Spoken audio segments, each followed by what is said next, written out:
What's going on in the world? This is Miss J on BeExposedRadio.com at the Sugar Shack.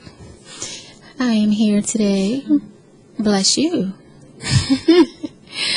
with our special engineer, Mr. Robbie, in the house. Hi. Hi.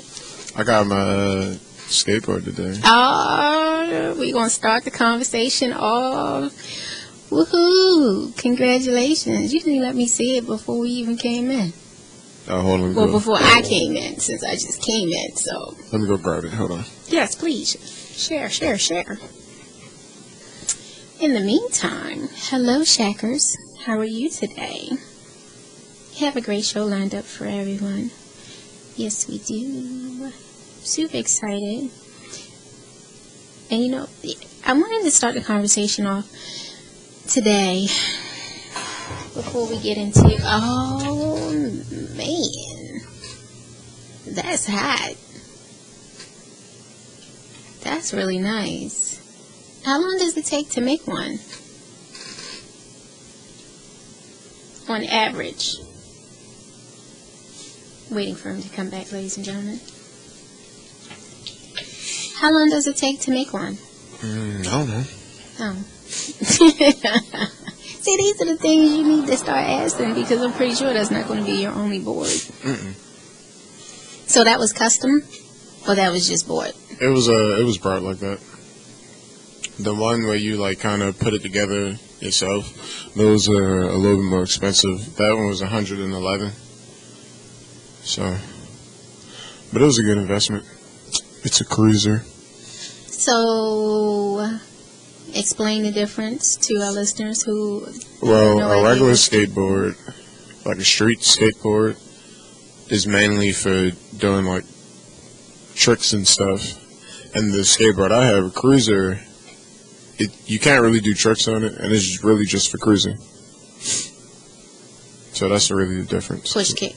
Yeah, kick push. Kick push. Goes for a really long time. And then my cruiser has bigger wheels on it, so I can go over like cracks and stuff easier than a regular skateboard. So, what is considered cracks? like, you know how like you got those little separations in the pavement? Mm-hmm. Like it's a tile and another tile and another tile. Well, sometimes on pavement, like one tile will be raised up a little bit more, and if you're not going fast enough with a regular skateboard and you hit that piece, your board will stop. But with my board, I have a cruiser, and my wheels are bigger, so they just go right over all of that madness. And it saves you from the embarrassment of falling? Yep. I haven't fallen yet. Oh, okay. I'm glad that you didn't fall yet. Get your baby! Yes, because that looks like when you fall, y'all fall hard. Mm-hmm. It's like I want to get a longboard so I can bomb hills. And bombing a hill is like when you go down like a countryside, or not even a countryside, like out of the country, like in Brazil or something. They be having those little long, snaky mountain like road kind of things. And like people, they bomb those and they be going like 80 miles per hour. It looks that's sick. Sick meaning that's cool, but you have nothing to hold on to. Nope. So it's just you and the board. Yep.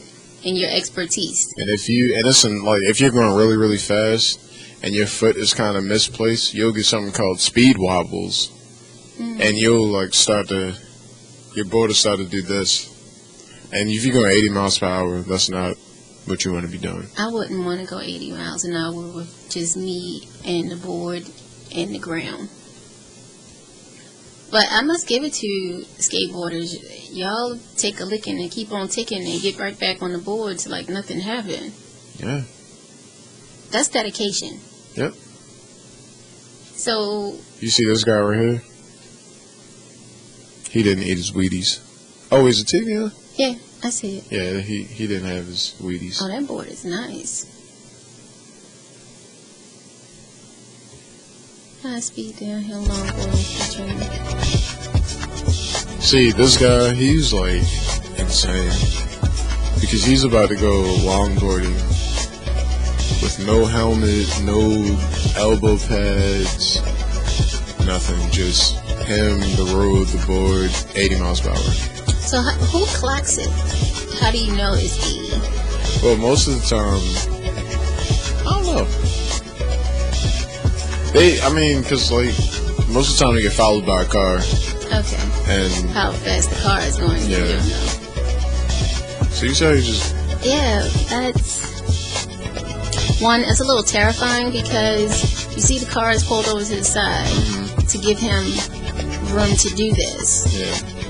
But it's just him and the board and the mountains and nothing else and the cliffs. Because like one wrong turn.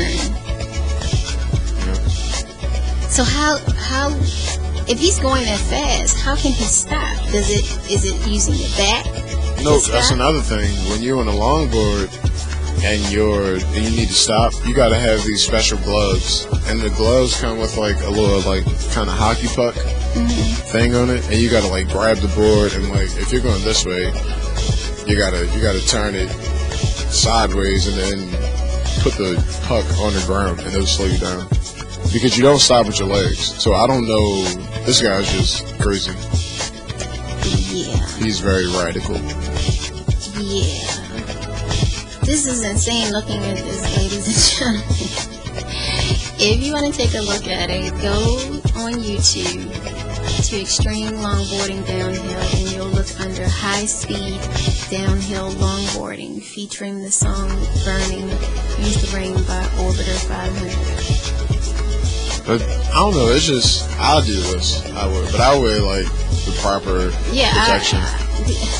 Because do you see the scenery? Like that is insane. Like, I want to say I would like to say the Grand Canyon or something to let nature. Yeah. But it's just him, the board, and nature. And it just gets faster and faster and faster.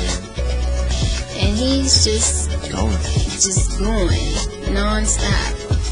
And he looks like he's doing about 80 to 90 fast on a board. My only fear going down a hill like this, if I'm going and a stick just comes out of nowhere, anywhere, a gust of wind, and then it's just game over. So he's using that to stop. What? His hand. His bare hand. Yeah. Really? I know he's definitely not stopping. I guess he was doing that because it looked cool. But that was his bare hand, right? Yeah, that was his bare hand. That's insane to do that. Yeah. Going that fast, scraping your hand. And see that? Being so close to the pole. No. Now, right here, it's like he's doing about 80 to 100 going around this bend. And then the lower he gets to the board, the faster he goes. So every time he go low, he just pick up speed. And now you have cars who have no idea what he's doing coming in the opposite direction. So he bends a corner to a person who has no idea. And it's just game over. Game over. Yeah, well, that's longboarding. Okay. Well, thank you for that class of 101 on longboarding. We have 2 special guests calling in today. Yes. We have best-selling author, Amazon top-selling author, horror writer, Michael Brent Collins. Will be calling in shortly. I hope we can get this going. And then for our young ladies who are having a problem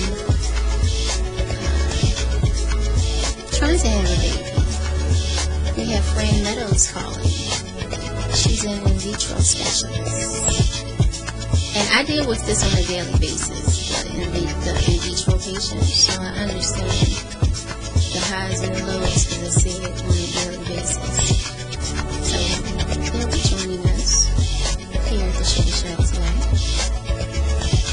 I wanted to get your feedback on something, on our topic of discussion today.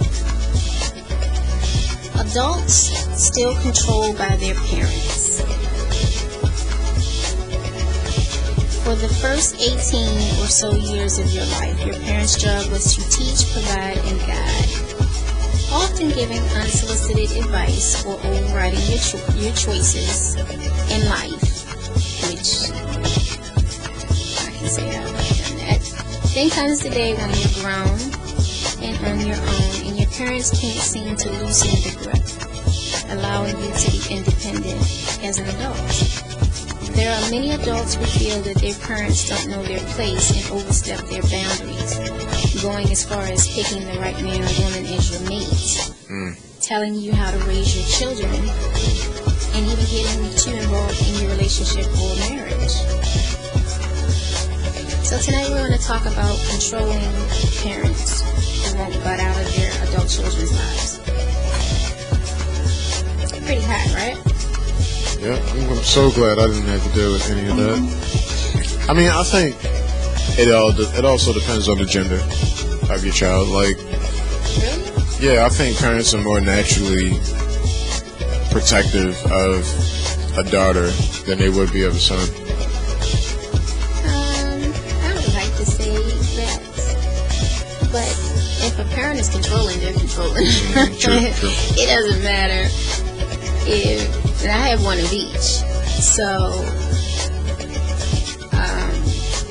it's a little different, because I can say honestly, I try not to control their lives like that, because that's not cool. Yeah. And you don't want your children to not be able to come to you. Yeah.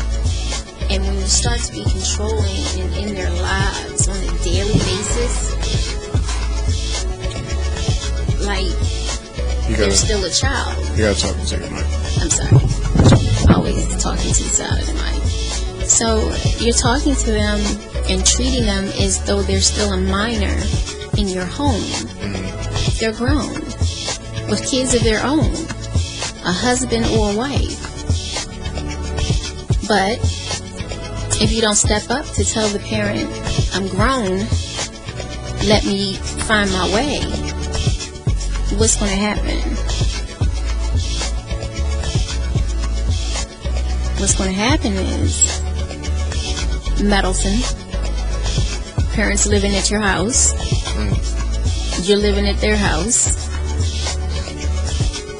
And it's like that one foot in front of the other thing has gone out the window, because you don't know how to put one foot in front of the other, because your mother or your father is controlling your foot.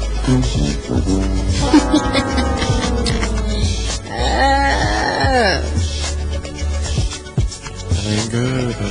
No, that's not good. I wouldn't want my mother busting up in my bedroom, busting up in my home. Because when I left your home, I left your home. You can't tell me what to do in my own home. Mm-hmm. That's where that respect comes from. You always supposed to respect your parents, no matter what. Now, I know some people like, you gotta get respect. You gotta earn respect to get respect mentality. Which is true to a certain degree. But your parents, your elderly, that's something different. But once again, if your parents are controlling, you'll never come up out the womb the second time. Yeah. I don't know if I ever had to. Well, no. I was about to say I never really had to deal with any of my male friends and their parents kind of controlling their lives, but that's not true. Because I had a friend in high school, and his grandmother just wouldn't let him do anything. And he was the oldest out of all of us. He was a year older than me. So whenever we would be like, hey, we about to, go downtown to the harbor and play some cards, he'd be like, oh, well, I gotta ask my grandmother. So we'd be like, okay, so what'd she say? She said, no, I gotta stay in the house. And I'm like, well, why don't she ever let you leave? I feel like it was something deeper than what he was telling us. Like maybe he got in trouble. I don't know. Maybe he didn't do the dishes. I don't know. Now, I can divulge back into my mother, but it wasn't all roses and sunshine and lollipops. It was my mother's way or no way. So she and I bumped heads a lot. But it was never to this day currently has it been her being intrusive in my life. Because I would let her know, Ma, you need to fall back. I respect you and I respect what you're saying. But once again, I'm grown. Now, you can't always say, I'm grown and you living in your parents' house. You can't be 45, never left the house and saying I'm grown. You can't do that. And I know a couple of 40-something-year-olds who've never left their mother's house. It's crazy. Would you date someone that was still living with their mother at 40? Well, I say between 25, because you're grown. Yeah. So, what would be the circumstances if they were living at home, or your circumstances? Because I guess you can look at it in both ways. 25. What do you mean by circumstances? Like where are they at in their life, or like the things I would put up with them living with their parents? Yeah, because sometimes you want to be alone with your mate, but you can't because you're in the parent's house. True. So it's a respect load. Then you got some who just don't care. So the question is, would you see yourself with someone who has never left the nest and probably wouldn't survive on their own because the mother would be telling them how to pay the bills, what to do, what to cook, how to cook it? Still getting their clothes washed. Yeah, taking their clothes over to the mother house, getting the clothes washed. I think I could deal with a girl who still lives with their parents. Because if push comes to shove, we don't even gotta be there. You can come with me, and then we can just chill somewhere else. I couldn't do it. No? We could be friends. We could be cool. But I couldn't see a relationship. Now, I could see if you were taking care of your parents, for those reasons. But if you just never left, just because your mom and daddy didn't want you to leave and said the house is always yours mentality, no. Like, I think one thing I'd want to avoid, I don't want to move into my parents' basement. Because it's saying, like, once you move there, it's like, okay, I don't even need to leave now. Yeah, because you have your own space. Yeah. Like, I'm in the basement. Like, it's your own apartment. But guess what? If the lunchroom is downstairs, Mama still got to come down there. That means she's going through your drawers and what you got. And yeah. So what sense of independence is that? None at all. Because your mama going through your drawers. See if there's any drugs and some other stuff. Any type of contraband. Coming up in the crib. Yeah. That would definitely cause a problem. So you have the mother who feels as though it's her right. Why don't y'all give us a call at 1-855-835-5857. Oh, wait, did you need that? Enter 1. Or you may text us at 443-642-9403. We'd love to hear from you. No, I couldn't. Couldn't do it. It's a good thought, but But see, you're like grown. Yeah. Well, Yeah. grown with children my age. So Yes. I don't think. But I can still think back to when I was 18 to 21 years of age. And I just always had that sense of independence about me. So my mother, it wasn't anything my mother could have told me to control me like that. Because I've always felt I had a mind of my own, and I always think to the left anyway. So, yeah, tunnel vision. No, I'm telling you to Tunnel vision. I thought you would say it. Tunnel vision like that. No, like, no fool. Type it to the mic. Yeah, so some type of tunnel vision of the I just couldn't see my mother controlling me like that. And it's unfortunate that it's so many people who are caught in that situation who don't know how to get out of it by standing up to their parents. And the parents know this. And so they got them. Yep.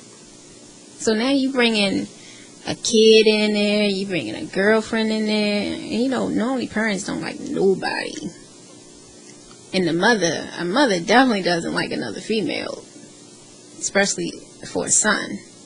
You got to do a lot of sweet talking and buttering up to even get close to the mother, because she gonna look at you just as a little scallywag. Is that how you are? That's how I am, yeah. I've changed, though. My son wouldn't bring anybody around me. Nope, he would not. Get your baby. Because he felt he knows the type of female I prefer for him to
Shed. We'll be back.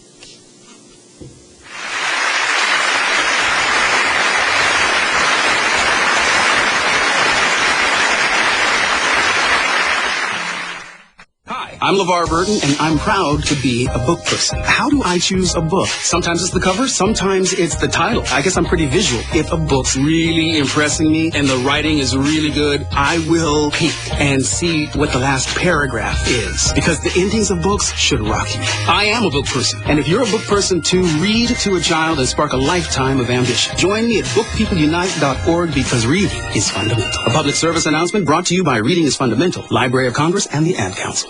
Green light. Hey girl, school zone. I'm getting hungry. Car changing lanes. You want to meet me for pizza? Stop sign. Intersection clear.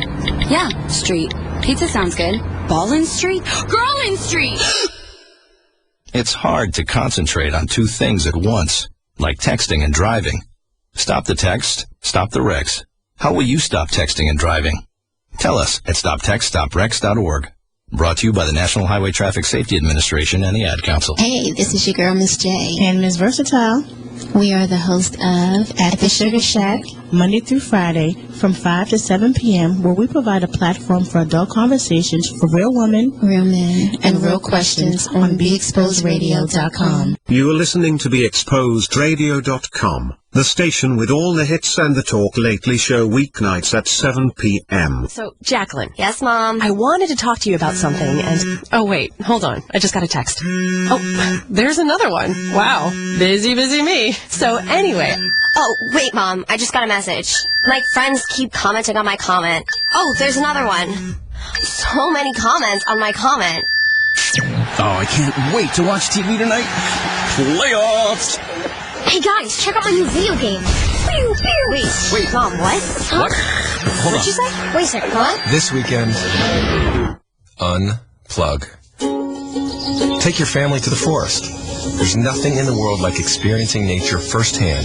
Trees, paths, bluebirds, streams.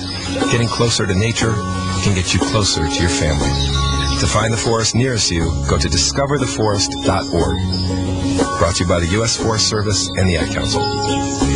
Well, now we know why she goes to the clubs. And all I have to say is immigration. Let's get to the girl whose man took a crap in the middle of the floor. Oh, yeah.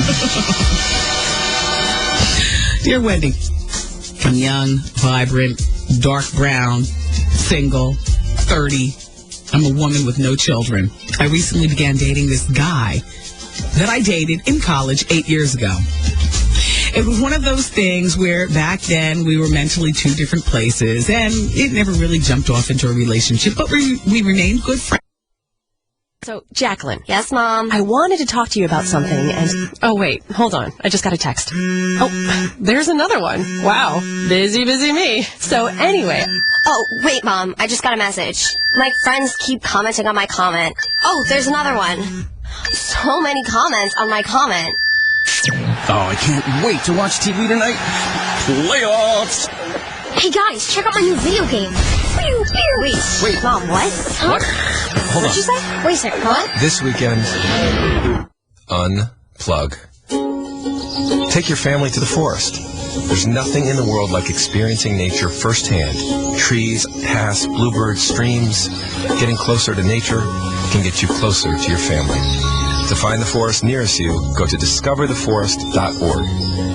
Brought to you by the U.S. Forest Service and the Ad Council. What's up, everybody? We got a special announcement coming right to you from BeExposedRadio.com. Hey, this is Sharon. I'm here to tell you about my show, The Sharon Nixon Show. What is your show going to be about? We're going to talk about fashion, life, designers, production, anything under the sun we'll talk about here, including our listeners. We're going to have something special for them as well. Prizes and stuff? Oh, prizes. Do you know who I am? I'm the queen of gift bags, okay? When will this show air? Every Tuesday at 8 o'clock p.m. Eastern Standard Time. Will there be guests? Oh, my God, guests. They're going to call in. They're going to be here. Oh, yeah, it's going to be guests. And what station again will this be on? BeExposedRadio.com. Again? BeExposedRadio.com. Will those police be here too? Yeah, they'll be here. Because, you know, I'm down here by the courthouse, so they got to You know, they got to police the prisoners and stuff. How can your listeners get in contact with you? They can dial 855-835-5857. Don't forget to hit extension 1 or else you won't get in. Or you can text us at 443-642-9403. You are listening to BeExposedRadio.com, the station with all the hits and the Talk Lately show weeknights at 7 p.m. So, Jacqueline. Yes, Mom? I wanted to talk to you about something, and... Oh, wait, hold on. I just got a text. Oh, there's another one. Wow. Busy me. So, anyway... Oh, wait, Mom. I just got a message. My friends keep commenting on my comment. Oh, there's another one. So many comments on my comment. Oh, I can't wait to watch TV tonight. Playoffs! Hey, guys, check out my new video game. Wait, Mom, what? What? Hold What'd you say? Wait a second, what? This weekend, unplug. Take your family to the forest. There's nothing in the world like experiencing nature firsthand. Trees, paths, bluebirds, streams. Getting closer to nature can get you closer to your family.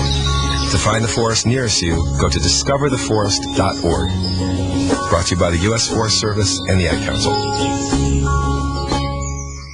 So, I'm a dog, and I'm kind of new to this family, but I've noticed a trend. My humans do this thing where they go around and get all my toys and hide them in this basket, but it's always the same basket, and it's always the same place, and then they act so surprised when I find them, but I'm like, hello, that's where you put it last time. Humans are the worst at hide and go seek. A person is the best thing to happen to a shelter pet. Be that person. Adopt. Brought to you by the Ad Council and the ShelterPetProject.org.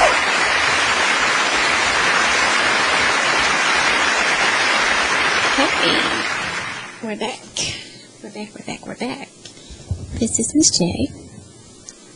Engineer Robbie in the house. Yeah. BeExposedRadio.com. Oh, yeah. Live at the Sugar Shack. All day, every day. Monday through Friday, 5 p.m. to 7 p.m. Mm-hmm. Catch me and Ms. Versatile together with Engineer Robbie, holding it down, discussing everything and bringing you a variety of different guests. Monday through Friday, 5 p.m. to 7 p.m. So tell our listeners who we got today. Today, I'm still waiting for him, but we have a Amazon #1 best-selling thriller author.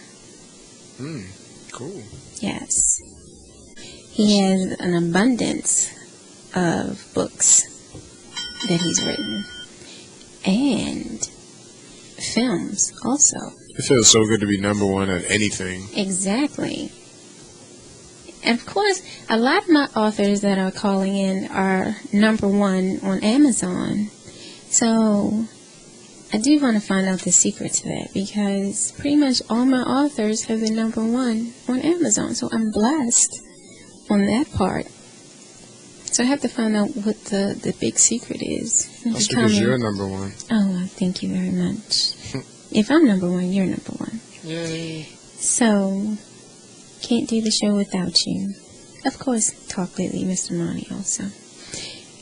So, like I said, we have 2 guests. Just waiting for the hour for him to call. So, I'm hoping he will make it today.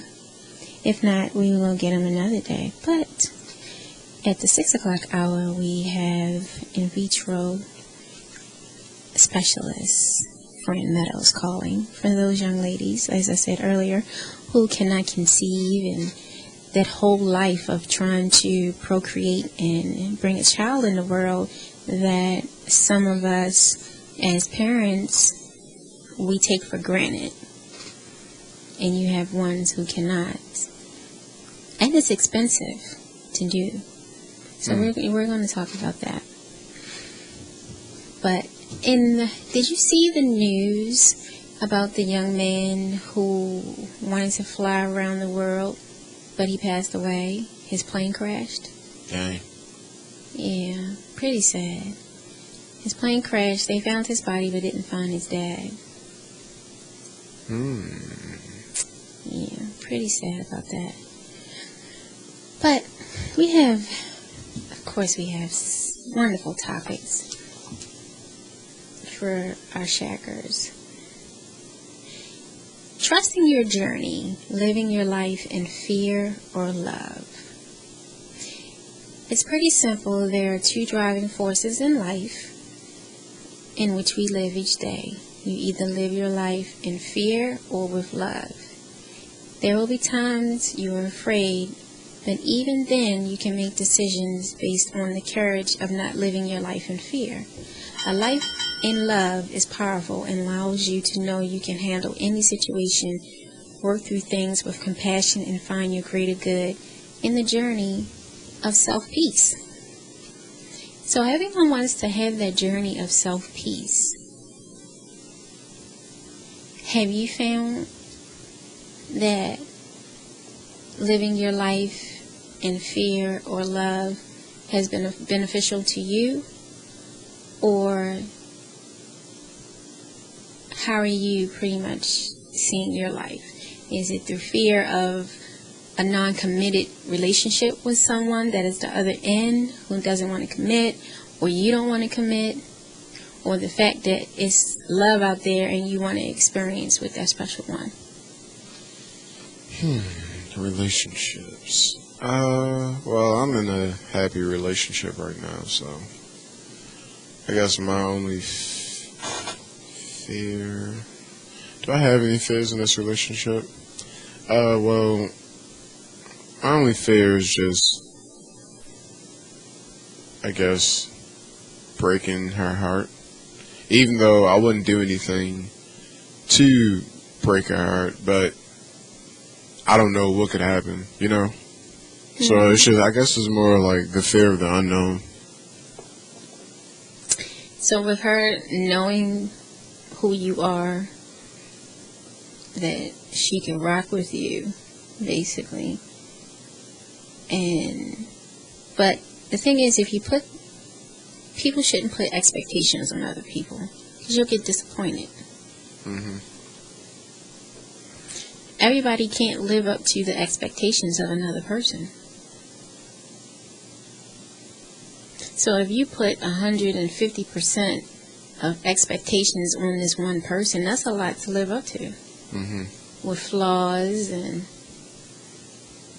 absenteeism for whatever reason, working, partying, hanging out, whatever it is that they do, school, kids.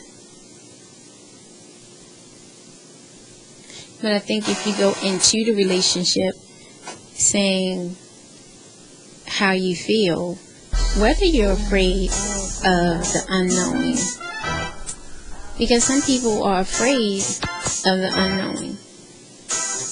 I got a question. Is the music too loud for you? Oh, okay. Could you repeat your question one more time, please? That the fear of unknown, meaning a person will not be able to commit because of fear. Overall, that's basically the whole thing. So putting expectations on a person, especially if you know the person is not tameable. Yeah. Everyone is not tameable. But you always got one that think, I can change him. Sure. I can change him or her. A person can only change if they want to change. You can put all your goodwill to use in being an advocate for this person. But he might get bored, or she might get bored easily, because of the fear of the commitment. So what they're used to, male or female, of running the street,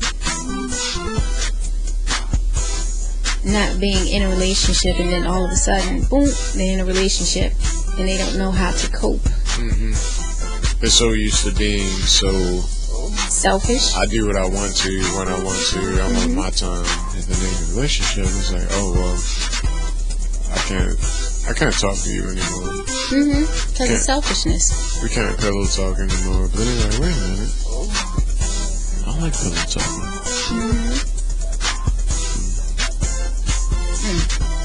Can't change your hoe into a housewife. Male or female. Yeah. Or a house husband. You can't change a house husband. No, you can't change your hoe into a house husband or a hoe into he whore. You can't change a he whore into a house husband. That's right. Our old word, he whore. Haven't used that word in a minute. You know some he whores. I know some he whores. So how do you know a he whore when you see one? The personality. Do they flirt too much? They make it feel that everything is about them. You can tell. You can tell within 5 minutes of a conversation how a person is really thinking, what they're thinking about. So, he whores. Hee-haw. He whores. She whores.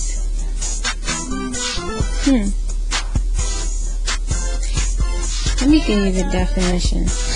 Of a he whore? Yes. Even though we said it. Man, we got our own definitions that be exposed. That is funny. He whore. He whores. Urban Dictionary. Male whore, one who spends his finances, free time, and energy sleeping with, parenthesis, or attempting to sleep with, close parentheses, as many women as possible. Standards are irrelevant. The he whore simply wants to add notches to his bedpost and often will sleep with buffet queens, co-workers, cougars.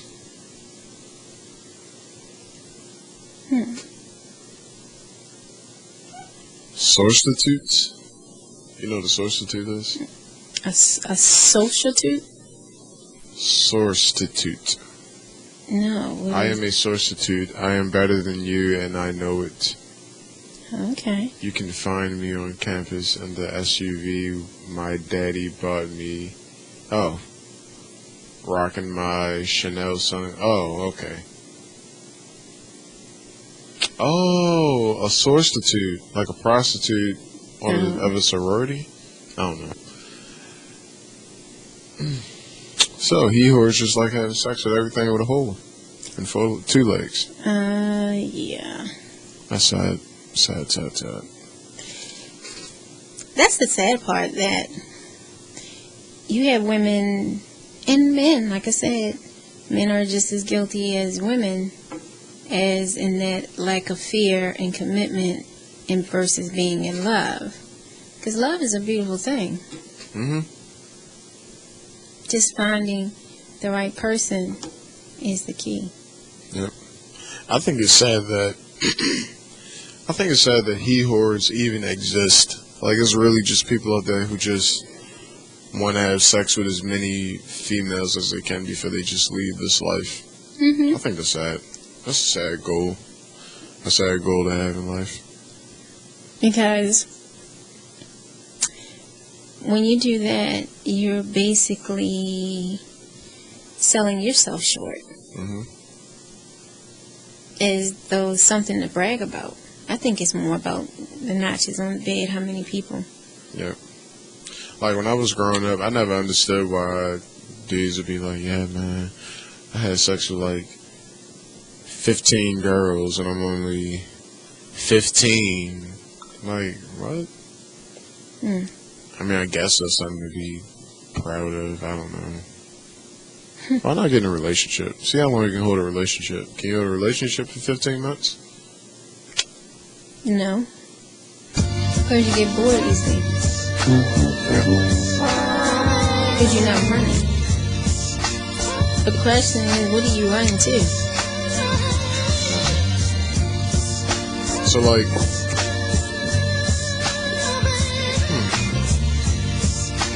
she whores.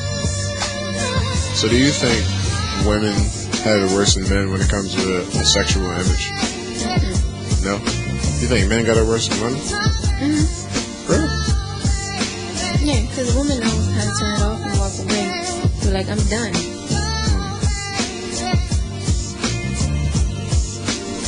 So you can't make someone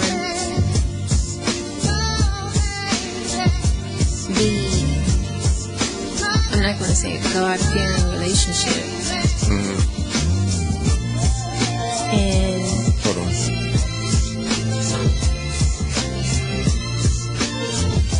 Let's say you can't make someone be in a relationship all on their own.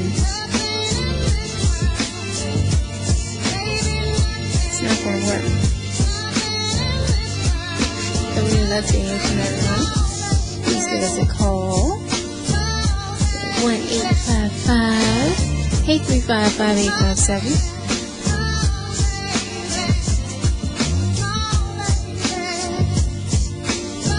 So we're going to talk about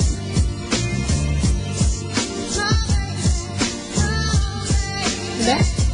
Hey, Miss J, my mother, she just walked in. She wanted to know if she can co-host with me. Sure. Okay. She said it's cool. But yeah, so what were you saying before I left?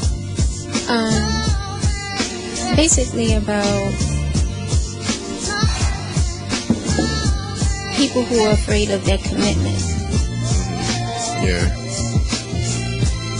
What is that to be afraid of? Maybe it's just a fear, like, oh man, I'm missing out on some good. No, you're not missing out. When I can call like 40 different, I feel like it's so much better to just be in love with one person. Yeah. Than having acquaintances or bang boom buddies, being bang boom buddies with like 4 different people. I'd rather just be in a relationship with one person. Maybe it's just my inner Scorpio and the fact that I love to love things. I love to love things, and I wouldn't want anybody else to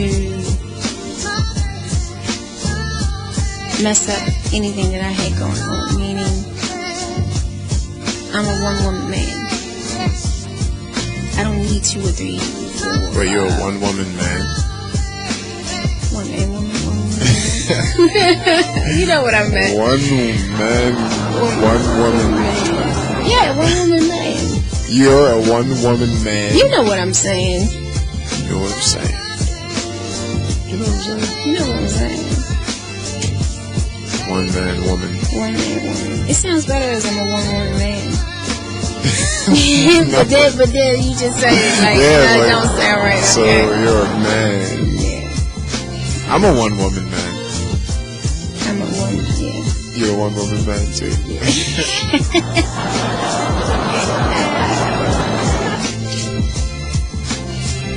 What do you think are law of attraction? Law of attraction? Mm-hmm. So you mean like traits that'll make you attractive? Mm-hmm. That's not a trait. I need somebody who's not negative. I like positive people. I don't like being around girls who are always, just thinking of the bad side of things all the time. Like, hey, you want to go out? No, I don't want to go out. I don't feel like it. Like, like those. Why do you always have that? Are you always angry? Do you ever smile? Because I'm a funny person, and I like to make people laugh. I like to make people happy. Like, why are you so angry all the time? Like, all the time. It's your birthday. You just woke up. Like, how are you angry just waking up? It's your birthday, you just woke up. Ooh, you got some new jewelry. Ooh, you got a new watch. Ooh, you got a new puppy. Ooh, you got a new job, and you still angry. You just got paid. You just got paid. And you don't have no bills to pay. None. And you just angry. Like, why? The struggle is real. The struggle is real. But laws of attraction and the manifestation, the 6 basic steps would be stop, to interrupt the chaos and emotion of the moment. Breathe. Take a consciously deep breath. Decide what you do want to be in, experiencing the right things. So you're going to focus your attention onto what you do want to happen in a situation. Align mentally 3 to 5 reasons why you would like the new experience better.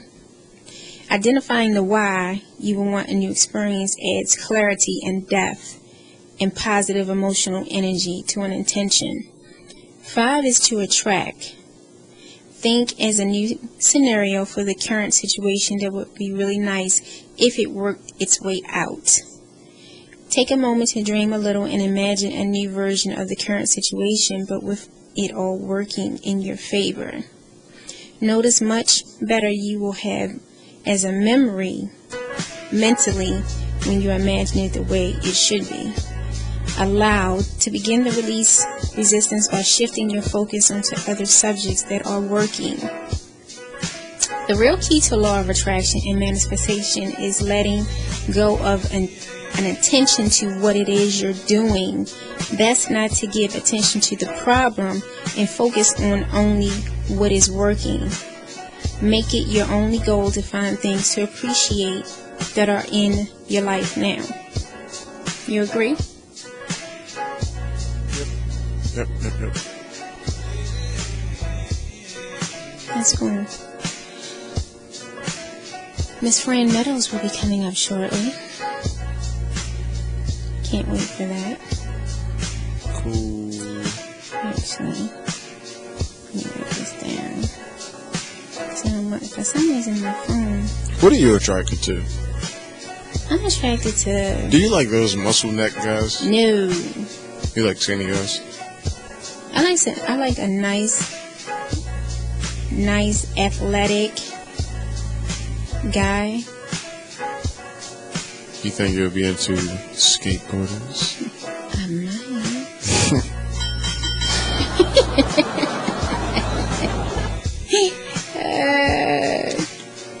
I'm not.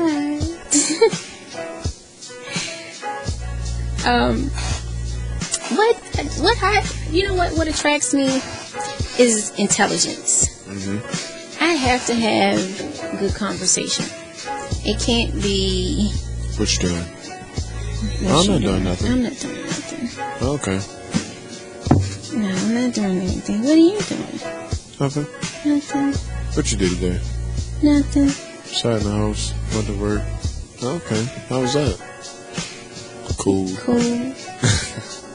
The cool and the 3 dots. That. No, I need somebody that's going to connect. We got something in common.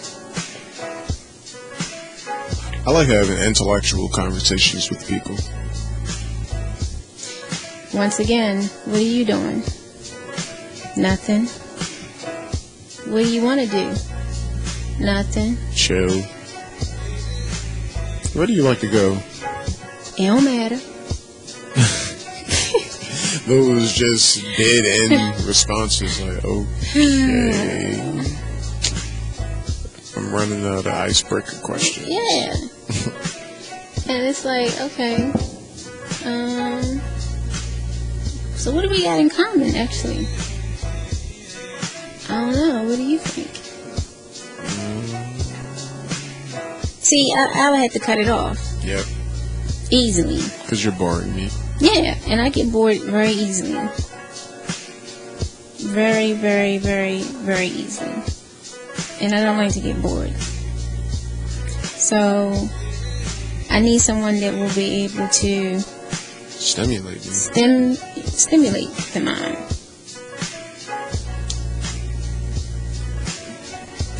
And can cook. I can't cook. Oh. Why can't you cook? But then I know it's not hard to do. I just gotta do it. But it's like, can I just make you like a sandwich? No.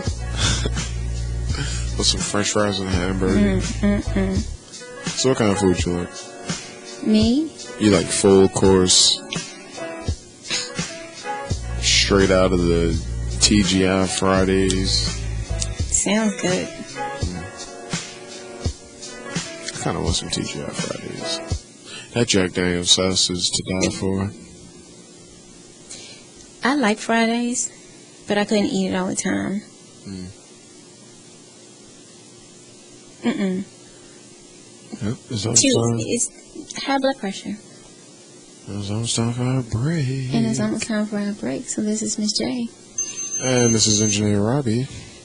Be Exposed Radio at the Shaker Shack, and we'll be back.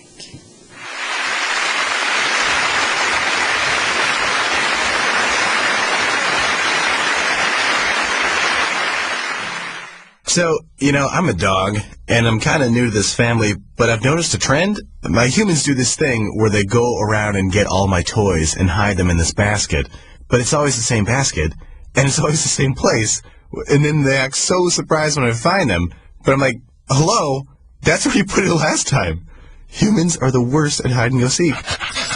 A person is the best thing to happen to a shelter pet. Be that person. Adopt. Brought to you by the Ad Council and the ShelterPetProject.org. I didn't realize, and it had a place for you to put your clothes and your shoes if you was to get naked, but it wasn't that kind of parlor. Yeah, right.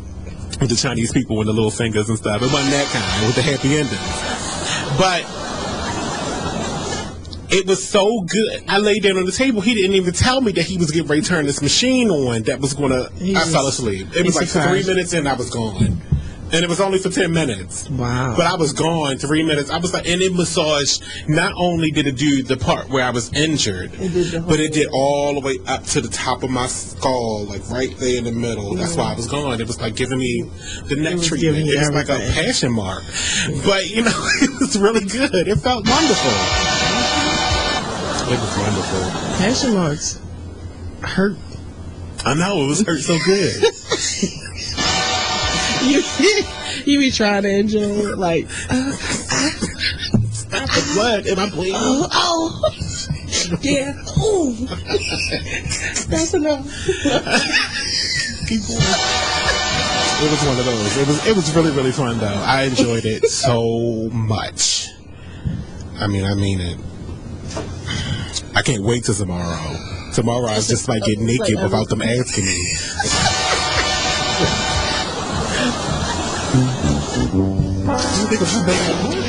Why are you naked? Kill the visual! Kill the visual! Like this. Like, I am ready.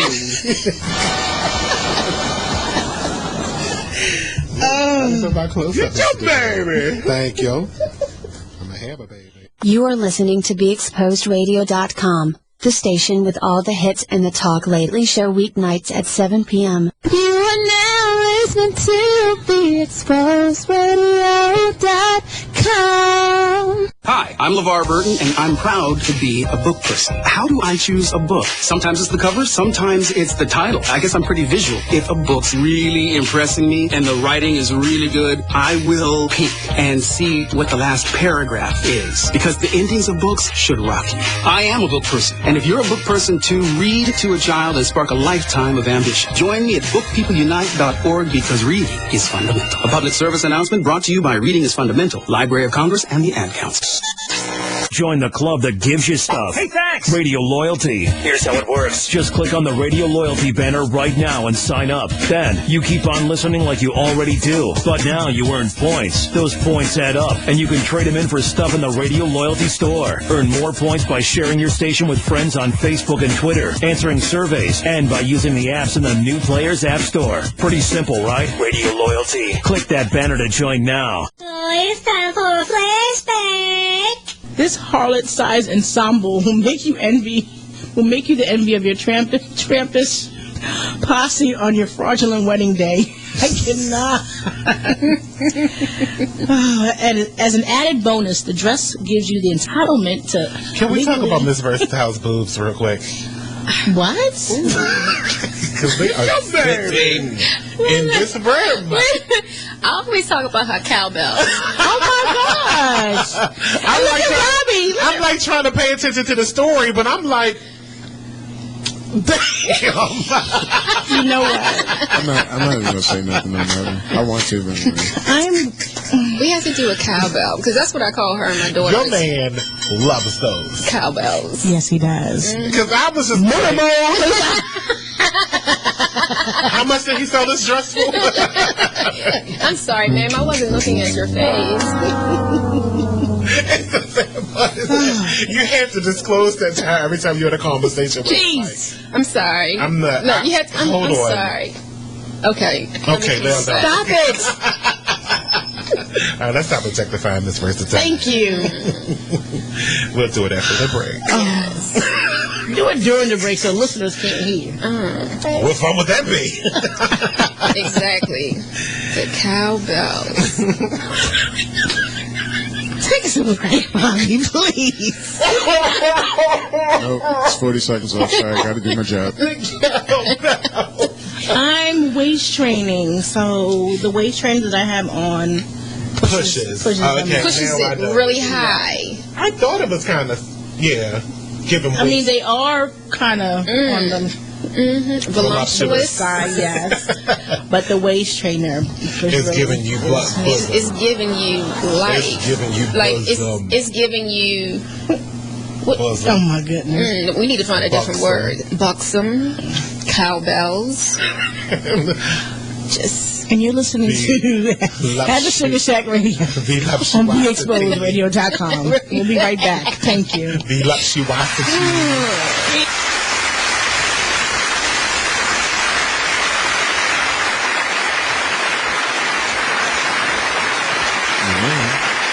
We're back. And we are back. Yeah. We are back. We are back. We are back. So we've covered adults being controlled by their parents, trusting your journey, living your life in fear or in love, 6 steps to manifesting the laws of attraction. Where do you think we can go now? I know where we're going to go, but we kind of covered all the bases of what to do and not to do in a relationship. Mm-hmm. Who to bring along in the relationship. Don't bring your mama. Never. Don't bring your mama in the relationship. It's not going to work. So we're going to do Married at First Sight, Grown or Foolery. We have a text message. Miss Versatile. You should read the question first. Yes, where's Miss Versatile? She's not in today. She'll be in tomorrow. She's fine. She's just taking care of some other things. We miss you, Miss Versatile. If you're listening. Thank you for the text message, whoever you were. So, my phone is getting ready to die. Whether you've seen the show or not, will bring you up to date and tell you what you think about social experiment allows professionals to use expertise to better match people. Meaning, would you want someone to match you with your potential husband or wife? No. You don't think that would work? No. Why? Because you can't match me. I have to match me. You can't tell me who I'm marrying. No. But if they get all this money for matching people, and people pay a lot of money for matchmaking. Do you realize that? Like, that is such a high brothel, lucrative business. Brotheling itself is lucrative. But matchmaking, because people spend thousands of dollars because Shaniqua down the street just wasn't good enough. Or Ray Man around the corner wasn't good enough. So they had to step up and get their coins together and go spend it on a matchmaker. How much do you think you would spend for love?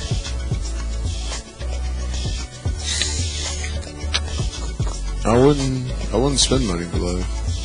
You can't put a price on something like that. Mm-hmm.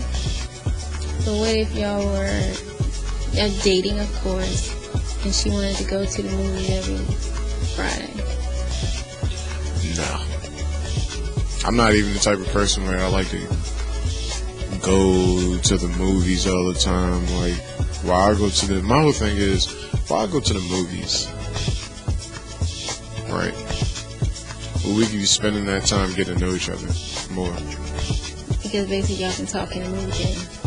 You can talk in a movie. Yeah, so why not go to Federal Hill, sit there, nighttime, watch this, look at the skyline. Sexy. Yeah, wonder about each other. Why not take a trip to Washington, D.C.? Mm-hmm. Let's explore, Let's get to go, let's see the world. Why go to the movies? We're gonna be in the movies for what? 3 hours. That's gonna cost probably $40 plus popcorn. You know, I went to the movie theater down Harbor East. I got some popcorn, a large soda, and some Sour Patch Kids, and it came up to $14. Any movie theater out Towson? I don't even want to know. We went.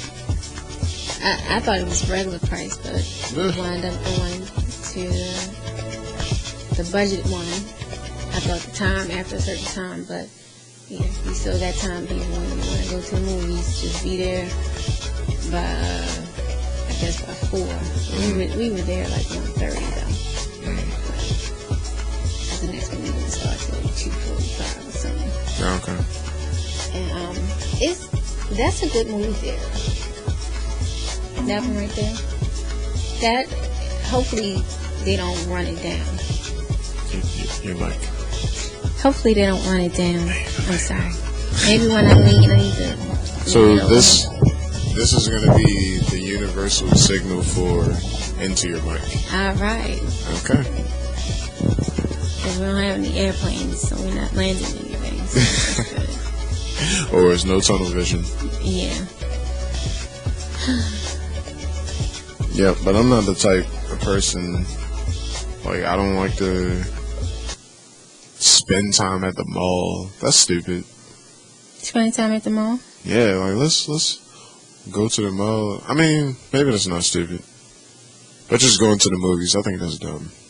I will go to the movies if it's something that I really, really want to see, like Spider-Man, something of that nature. But other than that, no, I'd rather not.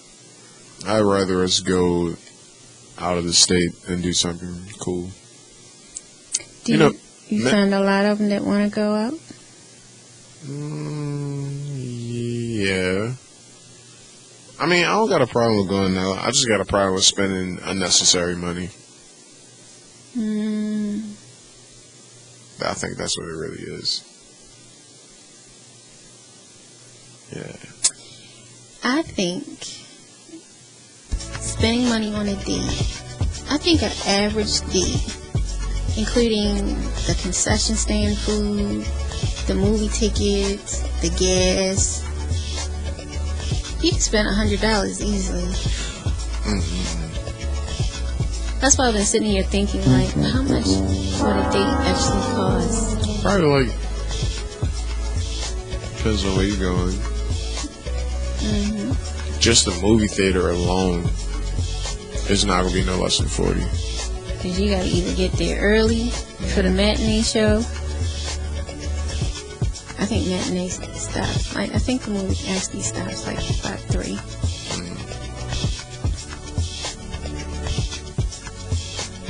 Do you think that a person that can handle a relationship that is really not going anywhere, right? The relationship is really not going anywhere, but a child is involved. No. Do you think it's fair to the child that the parents stay together?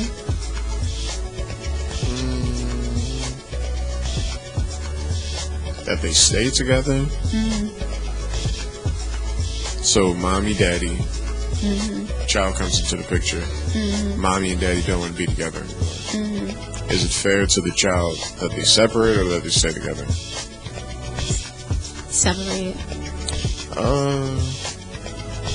Honestly, if I was ever in that situation, we would have to separate, and I had to explain to my child what it is.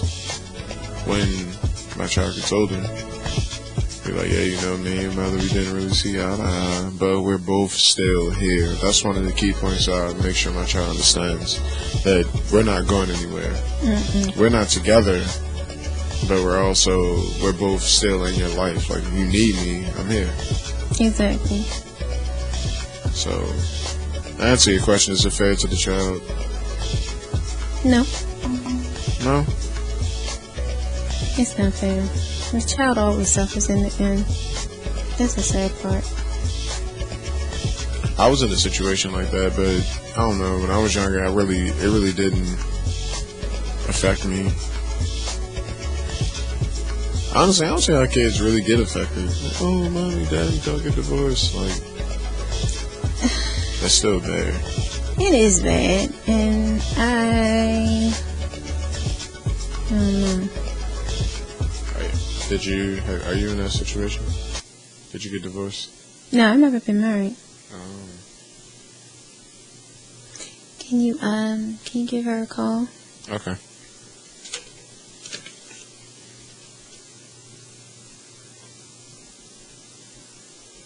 So we're ready to bring on the line, ladies and gentlemen, Miss Fran Meadows.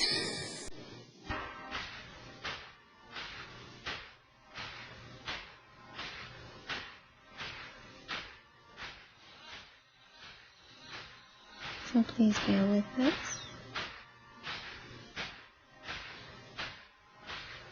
So in the meantime, as I said, Fran Meadows is an author, and we will be discussing her book. Her website is secretsinfertility.com.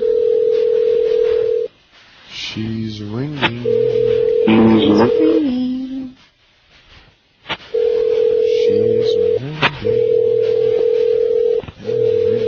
It sounds like that's going straight to the voicemail.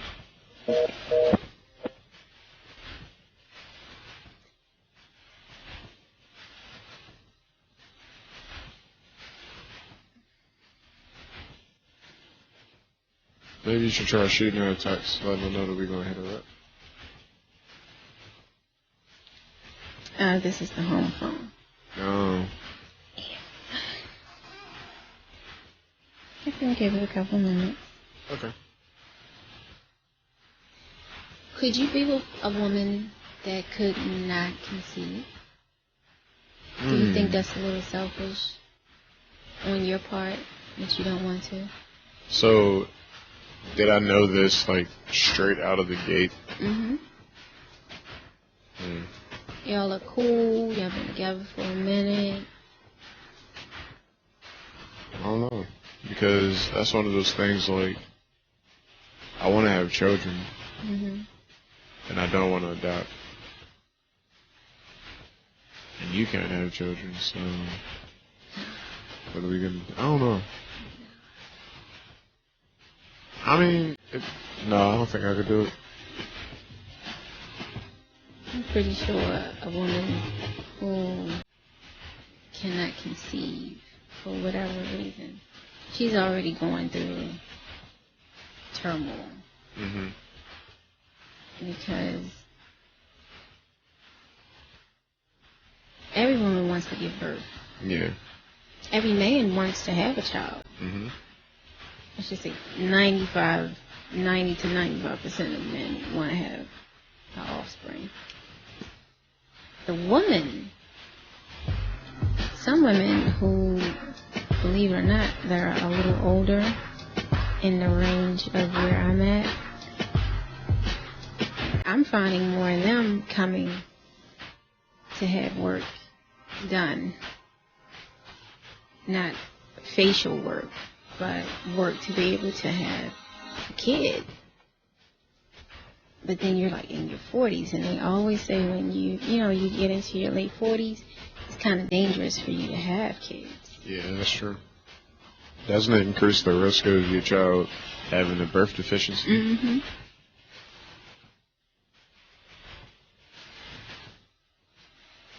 Who wants that? Want to try again? Sure.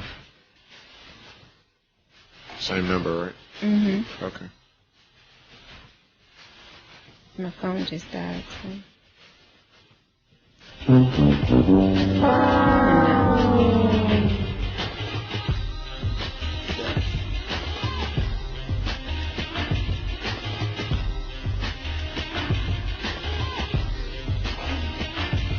And try number 2. You think you could be with a man who has a sexually transmitted disease? No. I couldn't. We definitely don't have anything in common. And I would get old. Hello. Hi, friend. Yeah, Friend. hi, how are you?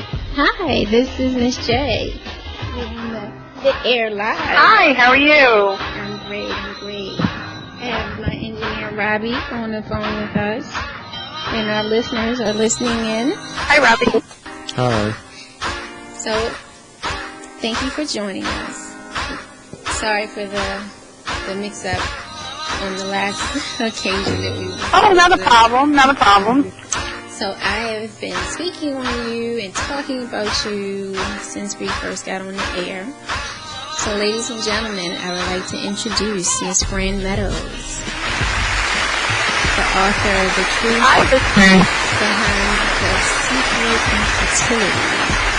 So, Fran, can you please tell our listeners who you are, what you do, and how you're able to help them? Sure. Thank you for the introduction. Again, my name is Fran Meadows, and I'm the author of The Truth Behind the Secret Infertility. And I'm also an infertility advocate. I became an advocate going through my experiences with infertility. I'm actually now a mom. My son is 6 years old, so through my struggles of ups and downs and infertility, pregnancy loss, and now having a family, it's been, a great journey, and many things I've learned and, the experiences I've had just basically, made me stronger. And here I am now trying to support other men and women that are going through the process here, giving them great support, resources, and kind of like a friend to lean on just to kind of vent and, talk about infertility because it's so secret. Mm-hmm. And I share with my listeners that I deal with infertility patients on a daily basis where my work is. So I see the ups and downs when they come in and on a daily basis, because some people come every day to the pathology lab where I work. So right. As you know, can you explain to our listeners what the pathology lab, or we'll break it down into steps. The first step, if a person is looking to get treatment for infertility, what is the first step? Well, basically the first step would be obviously to have that conversation with your regular OBGYN, because they're actually the building block to then moving on to either a specialist or having different, types of treatment where, if there was a diagnosis or you have any underlying medical issues, women gynecologic issues that they have to, determine before you are referred to a reproductive endocrinologist. So the conversation should start earlier with your OB if you are planning to have a child, and, then kind of take their guidance from there. For me, I had that conversation with my OB because he basically told me, if you and your husband want to become parents and you're, you haven't conceived since we were having unprotected sex for over a year or two and nothing happened, no scares, no nothing, he's like, you might want to, go see a specialist because there might be an issue. You need more blood work taken, you need a series of blood panels, a semen analysis from my husband, an ultrasound for myself, an internal ultrasound to see if there's something going on internally with me. So, there's many steps, and everybody's journey is unique. So, my journey could be different, and my diagnosis, could be different than anybody else's, but the conversation needs to start with your OB, and then from there they will guide you, and then moving on to a reproductive endocrinologist, they will then, like you said, in the pathology lab, or, if you're going to an endocrinologist, you're always taking blood work. You're there on a daily basis, or you're there, on day 3, day 5, day 7, day 10. They have so many different treatments where you're always pretty much, just getting blood taken and, prodded and poked every day. So, it's an experience in itself, and it is a journey, and like I said, everybody has a different diagnosis. And that they do. And so when the spouse is involved with the treatment, can you enlighten our listeners what happens when your mate, spouse, or husband gets involved? What is the process like for them? Well, obviously with men, it's an experience in itself, because women are the emotional, rock to any relationship. And when it comes to having men talk about, their private business, it's not just, having beers and hot wings with the guys, talking about sex. It's, I'm not going to talk about, me having a problem with my sperm. The men should be involved in this conversation. It's not just about women, because infertility affects 1 in 8 couples, and a third of the diagnosis is usually male factor infertility, which is involved, where the man has, low semen, low sperm count. They have, irregular sperm analysis where, their sperm count is low on one day, high on another. There's so many different issues. So, the man should be involved in the conversation. It does take 2 to make a baby.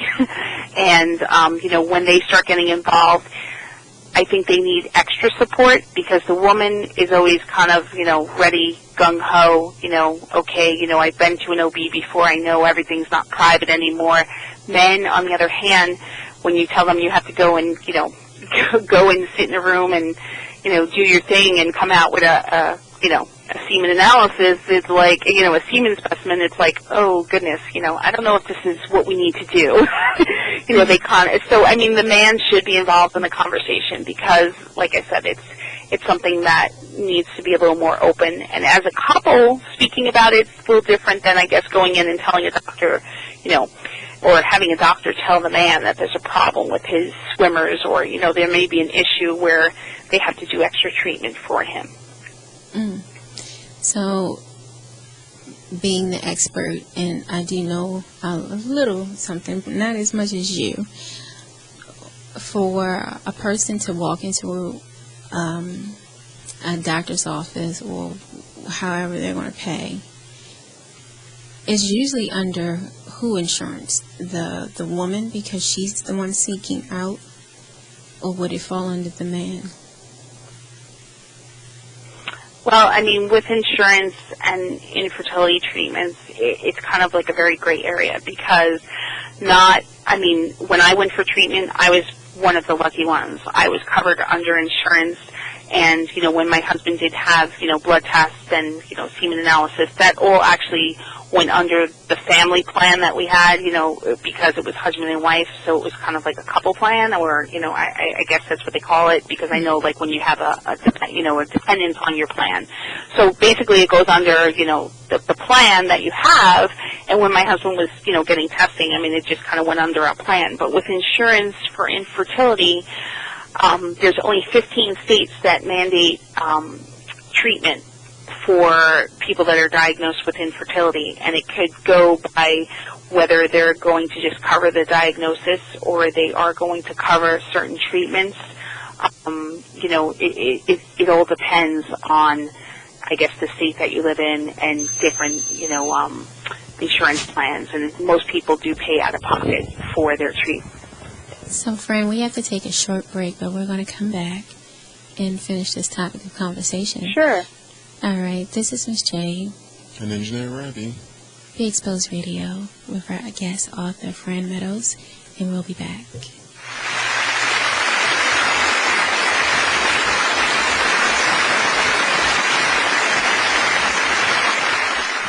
You are listening to the Sharon Nixon Show. Be Exposed Radio.com.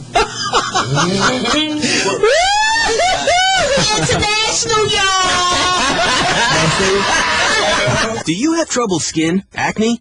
With Proactive, you can heal your acne and help prevent new breakouts. Right now, in this radio area, we're looking for just 50 people with moderate acne to demonstrate exactly how fast Proactive works. The first 50 callers who qualify can try Proactive risk-free for 60 days. Call 800-388-7152, 800-388-7152, 800-388-7152.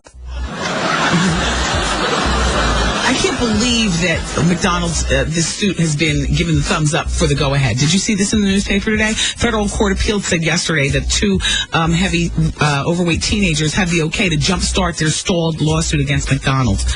The pause was put on the lawsuit back in December of 2003. Like, hold on. You can't blame McDonald's for you being overweight. But now they've gotten the thumbs up, so they're going to continue on.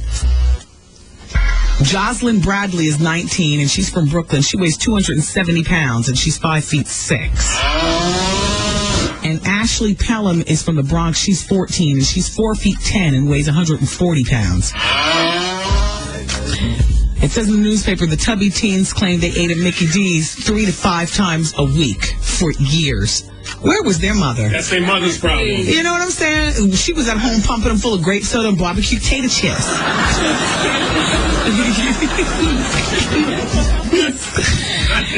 Besides obesity, they allege that McDonald's menu caused them to develop diabetes, coronary disease, high blood pressure, cholesterol, and a bunch of other sicknesses.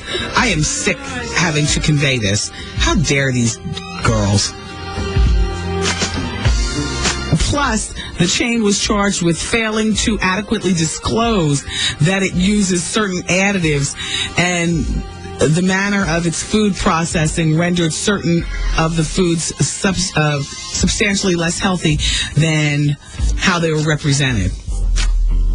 That's why we call it junk food. Yeah. That's why we call it a treat. You know, if you don't went to bed all week, then on Saturday for lunch, I will take you to McDonald's. You know, it's not a steady diet. The teens said that in their suit that they would have stopped or at least cut back their visits to McDonald's if they knew the straight deal. Shut up. Sit down. It's disgusting. For less than $50 a month, you can have the most intelligent home on the block. With Xfinity, you'll get some of the fastest internet speeds in the nation, so you can stream movies and shows on any of your personal devices and program your DVR on the go. Xfinity even lets you control your lights and temperature and get security and fire alerts from any PC or tablet 24/7, 365. All services are backed by a 30-day guarantee and start at just $49.99. Call today, 866-824-4019, 866-824-4019. You said you missed the Talk Lately show. Don't worry about it. I got you covered. I don't, and it's no disrespect to Aaliyah. Goodbye. All right. It's no disrespect to Aaliyah, but I don't believe her career was big enough to warrant a big screen movie. She's not Whitney Houston. I mean, she's not, I mean, you know what I mean? But even Whitney Houston's movie's not going to the big screen, although they're upset about that. But Whitney Houston had a longer tenure than anybody else, although I still wouldn't go see Whitney Houston. I already seen your biopic. It was The Bodyguard. I mean, come on. We don't need another one. You live the same life as your character in The Bodyguard, except for you didn't marry or sleep with your bodyguard. You slept with a junkie instead.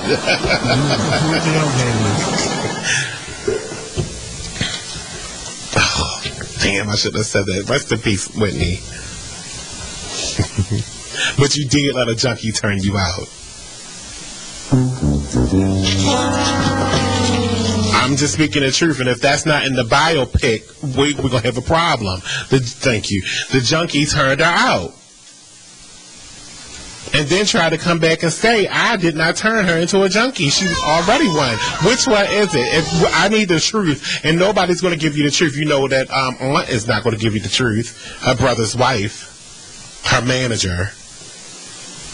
Bobby Christina surely ain't talking because she would have to open the closet of her own skinny ass self. I think they were all just sniffing together. Even Christina, Bobby Christina? Yeah. Because she looked like she's definitely involved in some mischief. Yes, I've seen her. With leftovers. That's the Crypt Keeper's daughter. That girl is so skinny. She's a mess. Oh, man. Look, you can catch the Talk Lately Show Monday through Thursday from 7 o'clock p.m. to 8 o'clock p.m. right here on BeExposedRadio.com. From north, east, south, and west, you're listening to BeExposedRadio.com. Free stuff for you just for listening to this station.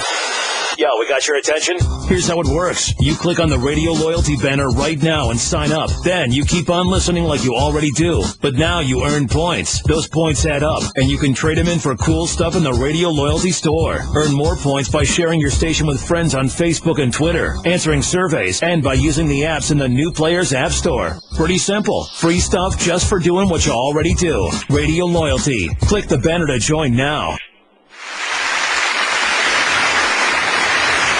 Hey, we're back. This is Miss Jen. Hi. And Engineer Robbie. And our special guest, our special author right now on the phone, Miss Fran Meadows, is still on the line with us. Hey, Fran. Hi. Hi. So we basically covered the first two, the process between diagnosis, what tests need to be ran, your spouse. So now we're going to fall into, will the treatment, or how does the treatment fall into pregnancy, and will it be determined by talking to your physician about the pregnancy rate, whether it'll be in your favor or not? Well, I mean, with most treatments, like I said before, everybody's, diagnosis is their own, obviously. So each protocol for doctors will be different. And pregnancy rates, a lot of people, once they choose a fertility doctor or a practice, they do, look to see what their success rates are at their fertility practice. And a lot of it does obviously break it down by age.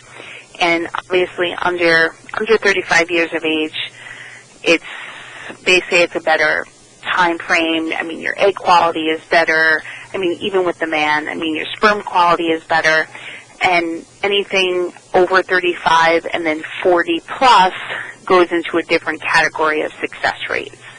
So, basically for me, when I did, choose my fertility doctor and I was diagnosed with unexplained infertility, which they really had no determination why my husband and I couldn't conceive.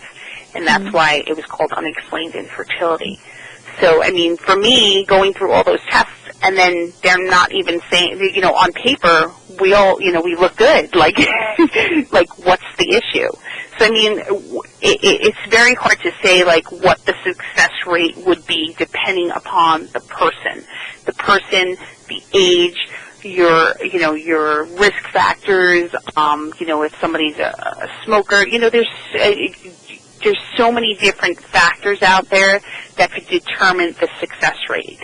Now with a lot of treatments, a lot of doctors are more into the overall natural cycles or overall health and wellness, because in the long run, overall health and wellness and lifestyle, obviously with anything, even, not talking about fertility. It can, help you just be overall healthy. So be a healthy person versus somebody who's a smoker, an alcohol drinker, somebody who, does drugs or something of that, different things that could, affect their fertility, then yes, there's different risk factors, success rates, and age is like the number one risk factor with fertility. So as far as like becoming pregnant, it's a matter of protocol with the doctor, whether they're going to choose different treatment options that will work for you.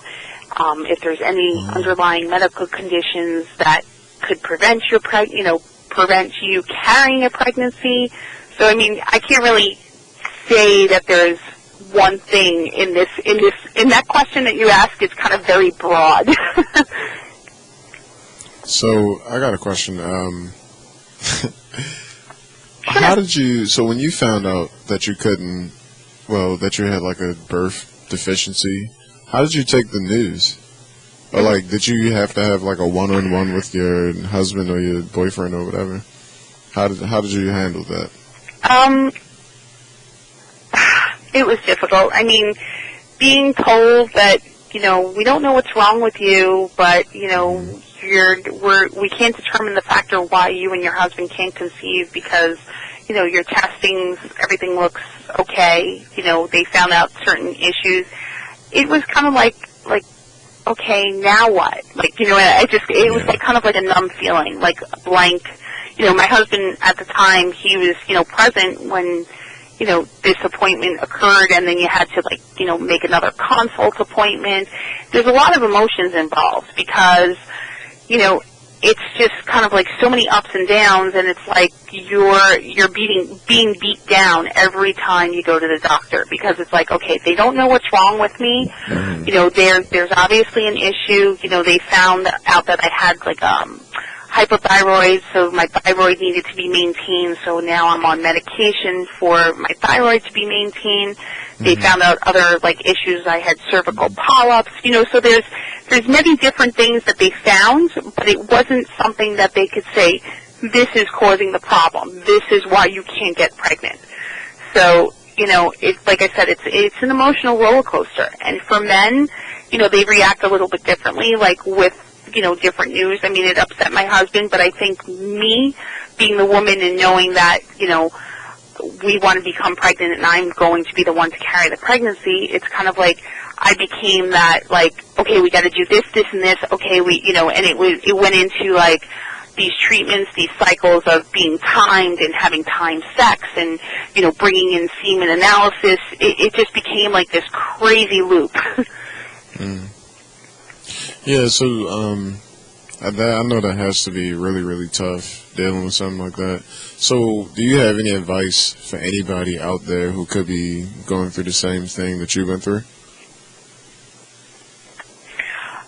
Yes, I mean, emotions, they're going to run high. As a couple, whether you're married, you're trying to conceive with your boyfriend or your significant other, there's so many things that you have to keep the communication lines open between you and your partner, because if you do not, it will become like this tug of war between the two of you. My husband and I, we had many ups and downs, many disagreements, many arguments, many things we bumped heads with, because you're just kind of like on this time schedule and these routines of things that you don't get to relax, and that's the worst thing that people could tell you. Oh, just relax, don't worry, go ahead, go out and, get drunk and, go relax, go to a hotel. They would tell you. Yeah, exactly. Like, people would tell you, like us, the craziest things, and that's when we kind of, like, said, okay, we're going to step back and keep this a secret. It's between the two of us. That's it. Nobody else needs to be involved. And that became, like, a heartache on us, too, because we wanted to share with our family and friends that we wanted to conceive and have children, and people would look at us and, make snide remarks, and the comments were just unbelievable. So, I mean, as far as the treatments, believe it or not, and it sounds ridiculous, but this is my opinion, the treatments at times were easier than dealing with the emotional like barriers of these comments and these people saying things. I mean, I ended up seeking out therapy when I was going through treatments, and I would totally recommend that for anybody, because whether it be a support group or just somebody to talk to and vent, and just having somebody listen and, you know, be there to, you know, just support you, I think that's just like it's something that is needed and necessary for people to kind of like move forward, because there's so many different ups and downs. So I have a question. What exactly did your friends... So, I want to know what your friends said, and were they aware that you couldn't have children when they were saying these things? Well, yeah, I mean, a lot of my friends, they did not know that we were having problems. It was kind of like that. It was kind of like that secret, like, we know you're married for, you know, 5 years. Like, why aren't you having kids? Or, yeah, you know, and then if they, you know, so it was kind of like that secret thing where people would say things and it would just be like totally the wrong time. Or, you know, once, what happened was, during my treatments, I did become pregnant, and I lost a child at 25 weeks, so I had to deliver a stillborn. So it was like kind of like that was kind of my opening, because nobody knew we were going through treatments. We announced our pregnancy. We were, you know, far along, and then, you know, boom, it just changed in a matter of a doctor's appointment, minutes, where I couldn't even, you know, face anybody, see anybody, you know, and then that's when it was like, you know, we got so far, we went through all these treatments, and then people were like, what do you mean, you know, and I was like, and then that's when I kind of like, I had to explain two things, you know, it was like something I couldn't explain because I couldn't face it myself, and then it was like, you know, talking about, you know, going through treatments, and then as I started talking about it, I felt more and more, whether it be my friends or just even complete strangers that maybe were listening on to a conversation at work, people would be like, wow, yeah, my daughter has that problem. Oh, this happened to this one. So it was like people need somebody to just make that first comment and say something out loud in order for somebody to open up about their experiences. So it's an amazing thing. I mean, it's hard because it's a terrible situation that, you know, people go through with infertility. For me, it was difficult facing infertility and then having that loss and actually going back for treatment. So it's an amazing thing how things kind of like go around and work and help others by just saying something. So is it an age? So is there an age range that infertility happens? Like, what's the youngest you can have an infertility deficiency? Infertility can affect anybody. It could affect anybody in their 20s, 30s, 40s. You know, then, I mean, I've even heard of cases of young teens in their, you know, 18 years old where they have been diagnosed with different issues that sometimes doctors just tell them, you know, this particular, you know, diagnosis, you may have a problem getting pregnant when, you know, you get older. So, I mean, infertility affects anybody in any age group. It does become more, advanced when you're in your mid-30s to early 40s. So, I mean, age is definitely a factor, but don't make it, I wouldn't let it fool you that somebody in their early 20s can't be diagnosed with infertility. Okay, so do you recommend, like, people, even before they start thinking about having kids, they should just go and get checked just to make sure they can have kids, or do you suggest them just wait until it's about to happen? Like, what do you suggest in that situation? Well, for me, because of what I went through, I think personally, people in their, I would say, early 20s should become more educated and knowledgeable on their reproductive health, their, you know, overall women's health, men's health. You know, I mean, some doctors recommend an annual physical, which is wonderful. You know, that's something that needs to be done. But I wish that some doctors would would instate something where they would get like a full panel of maybe, hormones or blood work, because I think the earlier you are diagnosed or educated on that, you know what, you have an issue or a condition that might cause you to have infertility or infertility issues later on in life. I think it's better to know in your 20s than to wait and know in your 30s or, even your 40s, because people today, they're getting married later in life because they have careers, they're not meeting the right people, and they're putting off having children. I mean, I got married at 26. To me, that was young, but what did I know? Did I think I was going to have issues? No, my ideal situation was, hey, I'm going to get married, I'm going to buy a house, I'm going to have a kid before I'm 30, I had it all planned in my head. And I was like, boom, wow, this is not really what happens, so I mean, I think it's kind of like, yeah, I think society kind of puts that in your head, like, it's just a vision, like, first comes love, then comes marriage, and then comes a baby in a baby carriage. That's just the way and that's the way I start my book off, and it's so true, because it's like, wow, I never thought this, So I think education and being knowledgeable of your overall health is very important, especially, I would say, in your early 20s. Most, I guess, teenagers, maybe in, 18, 19, they go for their first annual checkup, which they kind of dread, so they're not thinking about having kids, then, or planned pregnancy, so to speak. Okay. So I have a couple of questions, Fran. How many cycles of treatment would you recommend before trying? And do you recommend skipping any menstrual cycles?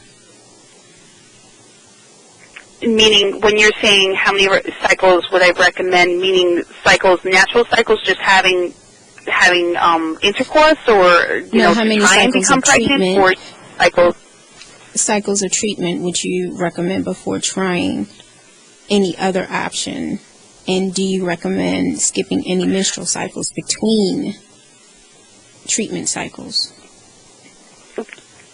Well, I mean, sometimes that's really not. It's not really up to the patient. Sometimes it's more protocol. Like doctors, like a lot of fertility practices, they recommend certain protocols for their practice. Like for me, I had done an IUI, which is intrauterine insemination, and it's some doctors do it as a natural cycle, where in my case I was not injected with any hormones. We just basically charted out my my menstrual cycle, my ovulation, and then the day of the artificial insemination, my husband appeared with his semen analysis, and then they injected his semen into my uterus, and it was kind of like a natural, like a natural insemination with no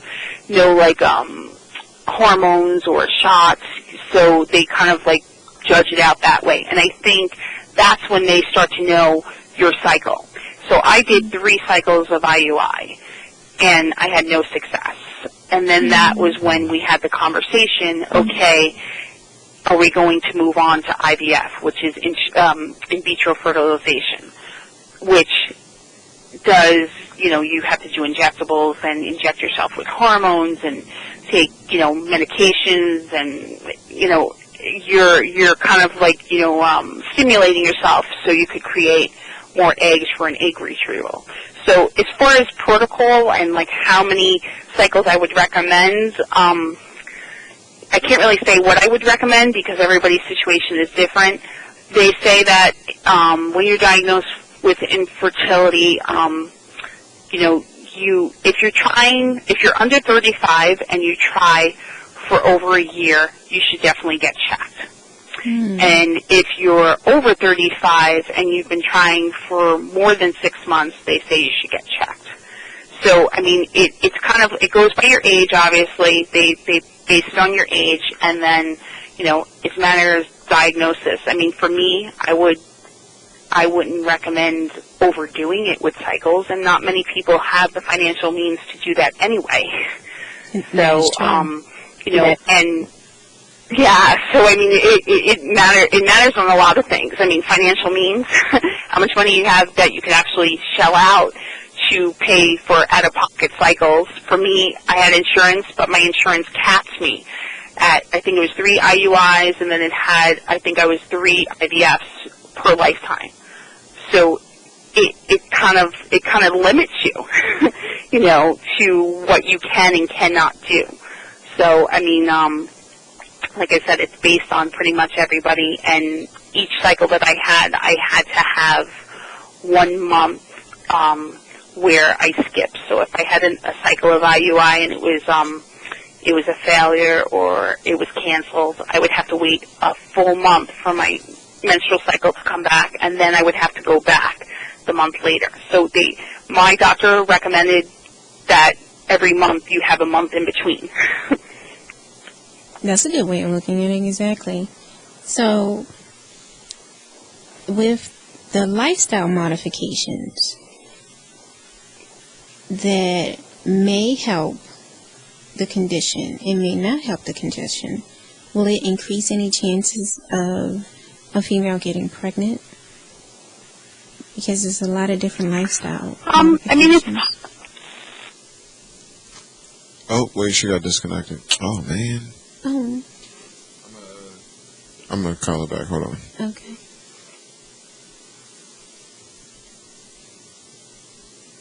Sorry about that, ladies and gentlemen.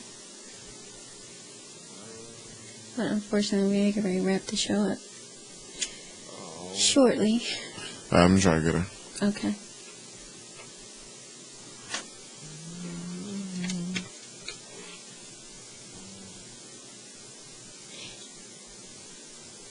So I'm going to ask her, of course, about the treatment costs, but I'm pretty sure it really depends on how much work needs to be done. And the insurance, what is going to be covered, and but I know it's kind of expensive.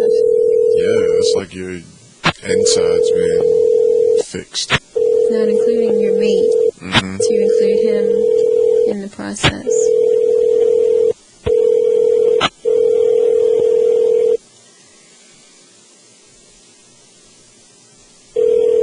Come on, you can do it. You can do it. Yeah.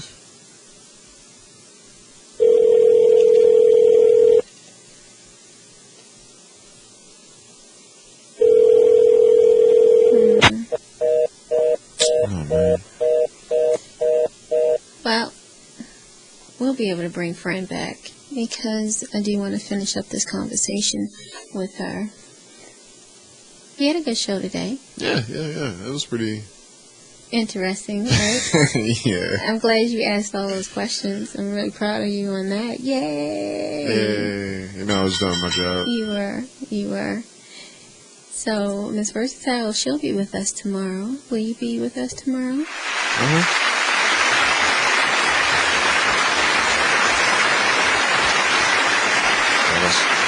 Yeah, I can't answer it. Phone's kind of. Yeah. Well, this is I wish you could have locked in half.